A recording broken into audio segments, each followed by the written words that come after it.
So, what's your name? Josh Lambert. My artist name is JLamb. That's what I go by on all platforms, so you can find me. What do you do? So I'm a singer, songwriter. I'm also a rapper. Okay. What kind of music specifically do you make? What type of hip hop do you make? Well, I definitely started out making mostly rap, but as the years have gone by, I've kind of transitioned to meshing in a lot more singing and almost R&B into that hip hop style. To make it not just rap. So. Okay. So kind of like Drake style a little bit. Kind of like he raps a little bit, and then he sings a little bit. Sings. Yeah. Got it. Yeah. So you go by JLamb, right? Yeah. And what's the reason that you decided to choose that name specifically? So since my name is Josh Lambert, it's basically my nickname. People have been calling me it since I was 4th, 5th grade. Okay. So it kind of just happened naturally. I didn't want to make up a rapper name that didn't really seem like Lil something. You know what I mean? So you don't want to be another Lil. Basically. Yeah, exactly. Yeah. So I don't want to be a SoundCloud rapper. I just want to be known as an artist. Essentially. Known as an artist. Yeah. So. I like that. Yeah. Cool. So so why do you make music that's more like hip hop and R&B? Why specifically hip hop and R&B? And what got you into that? How did you get into the whole game of hip hop?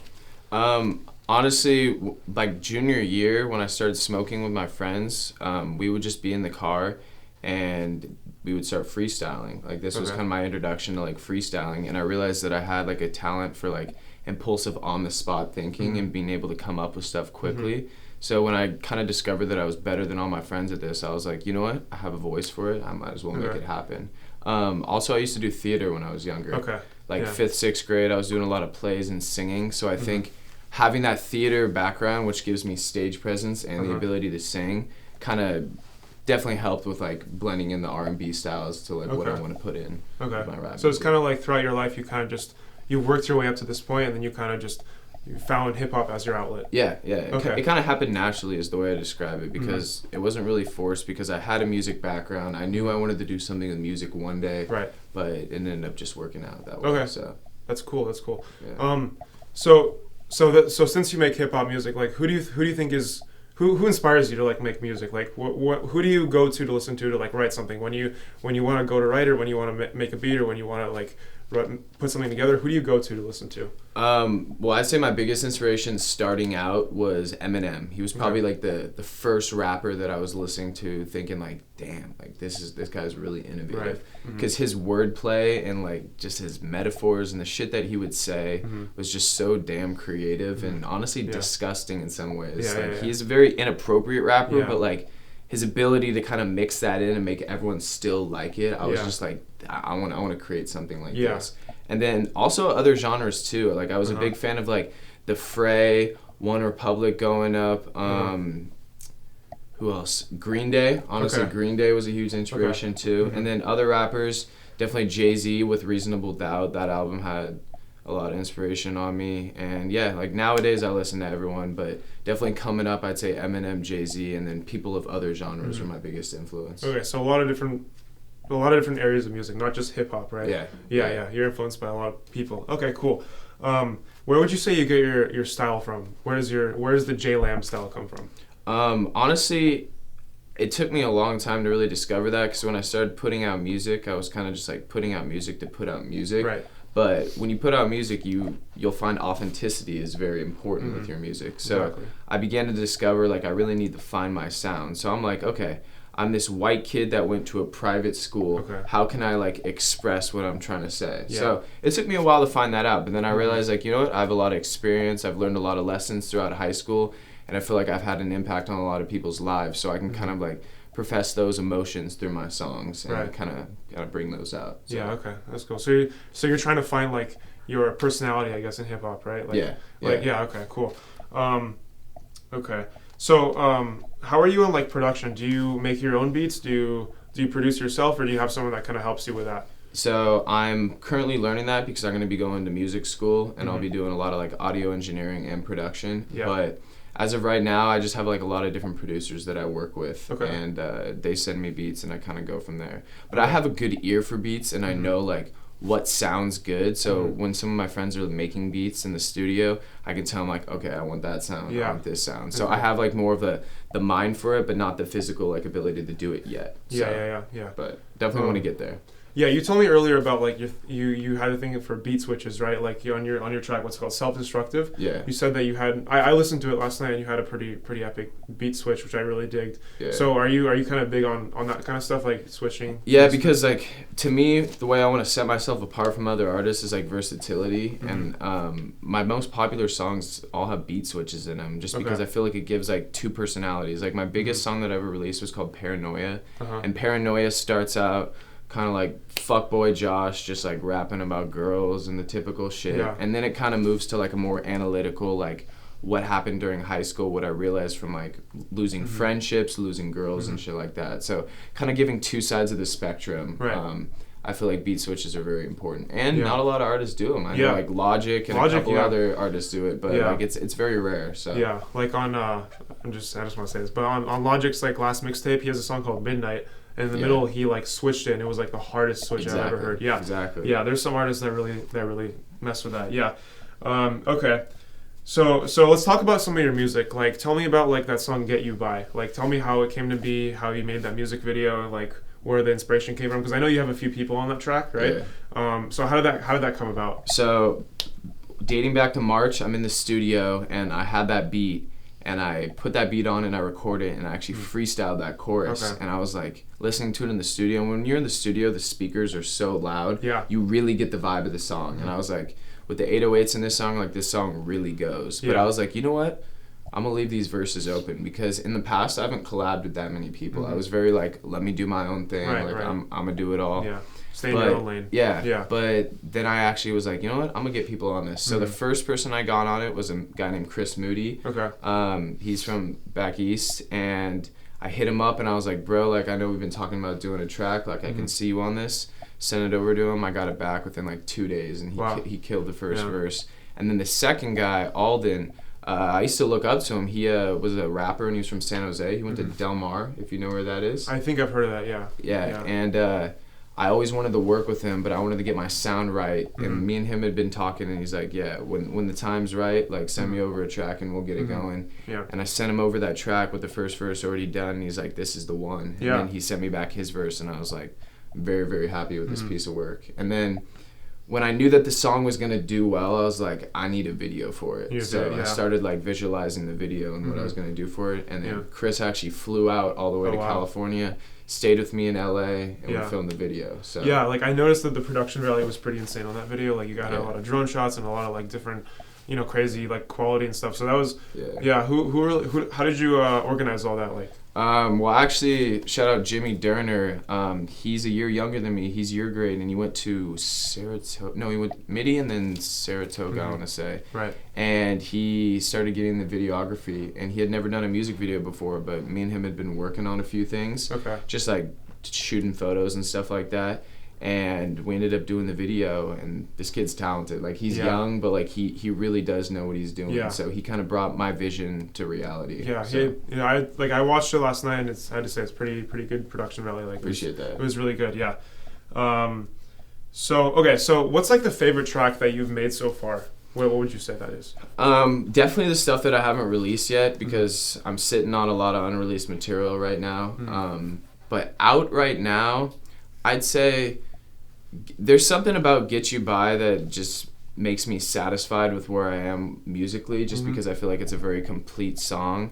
But like personally, I think Green Tree Way, because like that's one of my older songs, and I really reflect on a lot of things in that song, and I think that's the most authentic like Josh Lambert song, like lyrically especially. Okay, that's cool.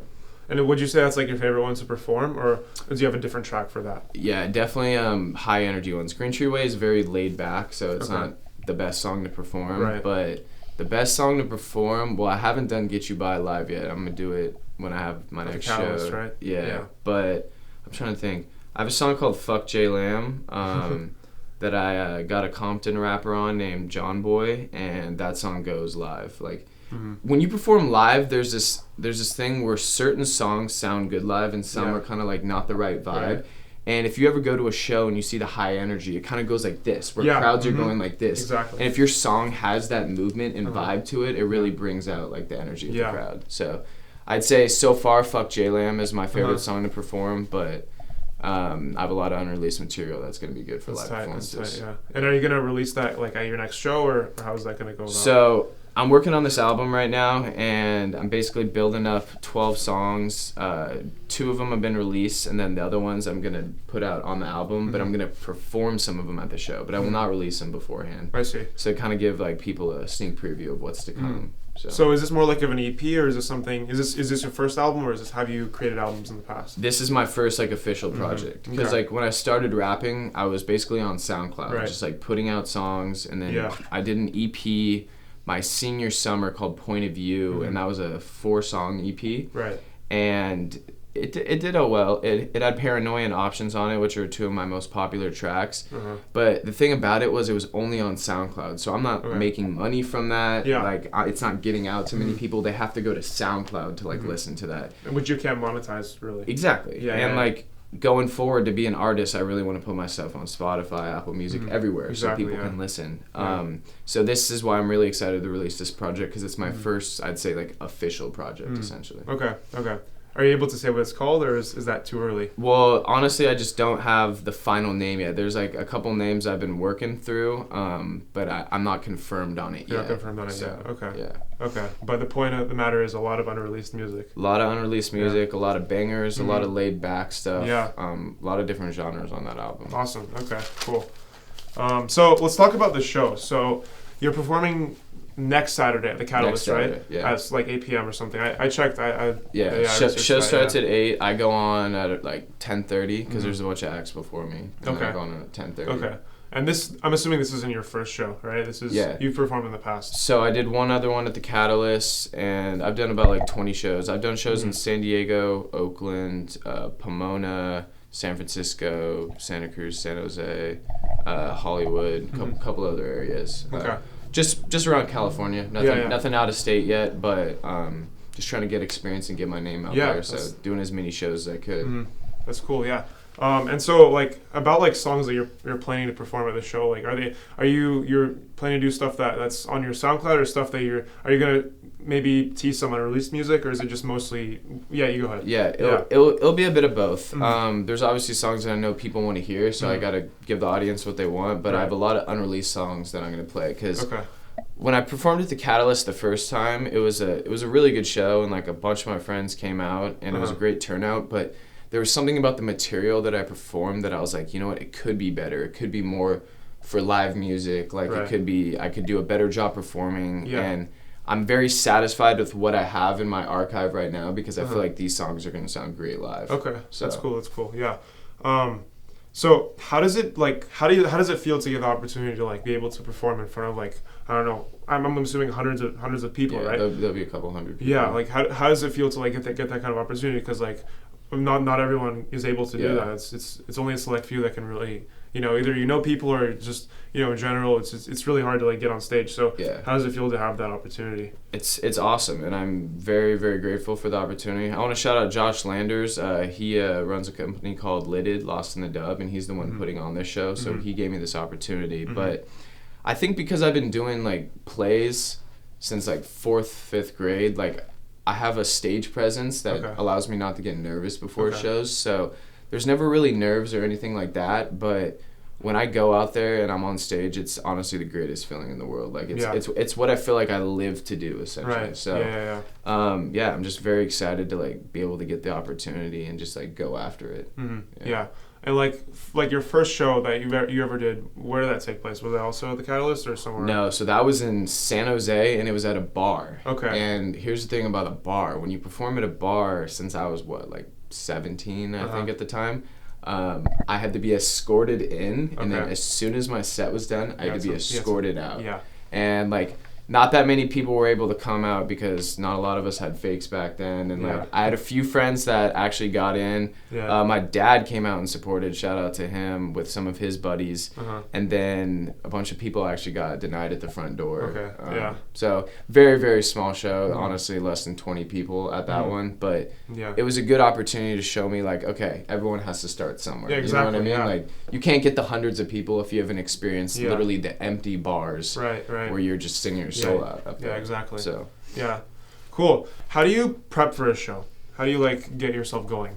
So depends.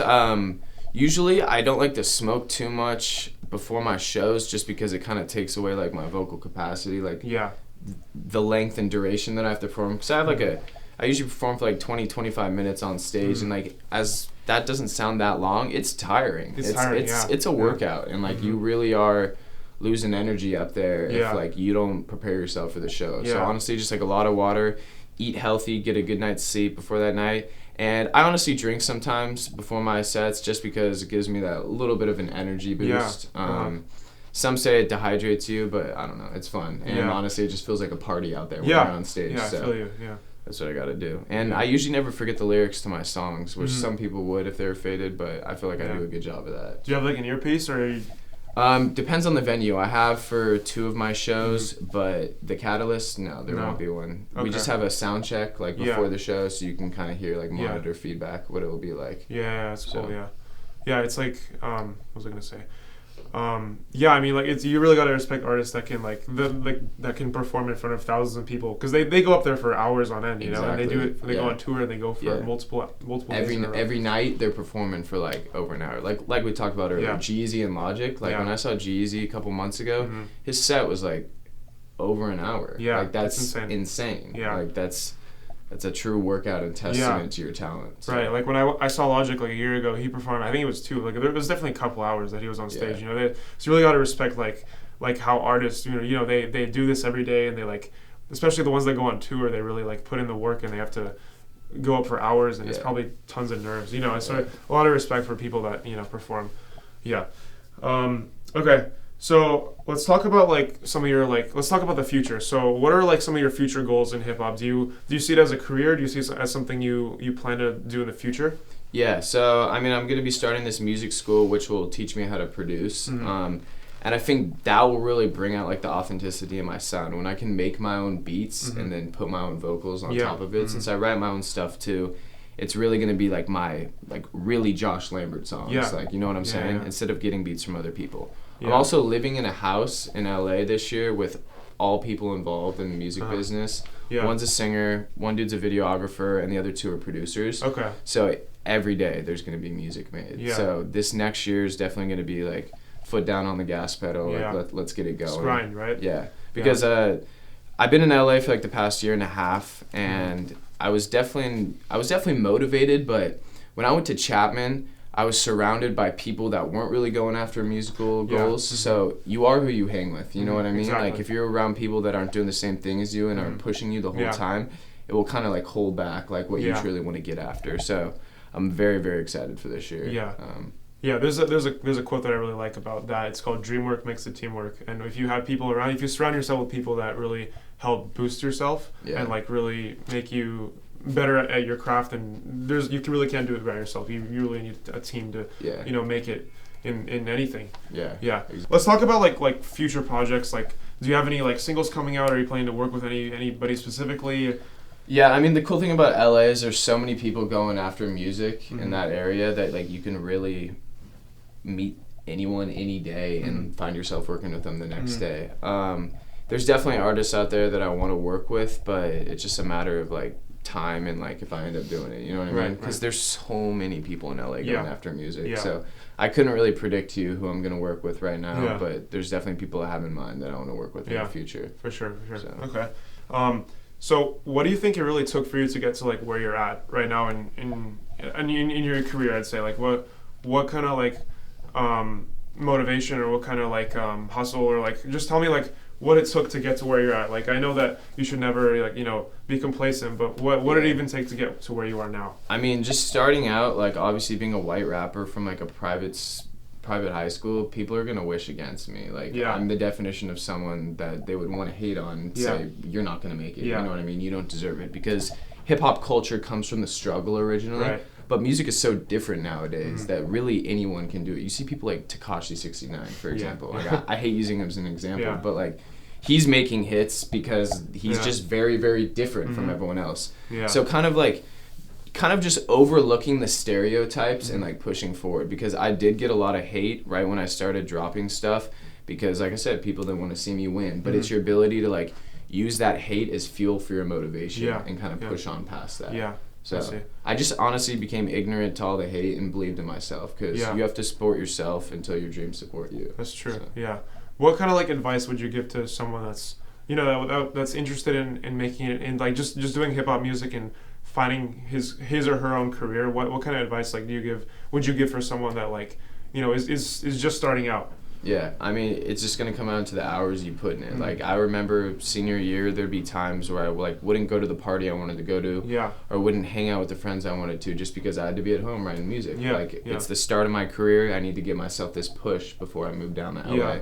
So honestly, just prioritizing. Like if you want to make something happen, like you got to prioritize and put it over the petty bullshit that will be there. Girls, parties, all that, that'll be there forever. You know what I mean? But your chance at this, that will not be there forever. So you really need to give yourself that go-ahead boost. Yeah, so it's whatever your priorities are in life, whatever you prioritize what you will be in the future, right? So exactly, If you want to make it happen, you got to make it happen. Yeah, exactly. So. And honestly, like anything is really possible as long as you put in the hours and put in the work. Yeah, and like seeing people like Jeezy come out of the Bay being a white rapper, like that was a ton of motivation for me, just because I was like, if he can do it, why can't I? Yeah, you know what I mean? Exactly. So.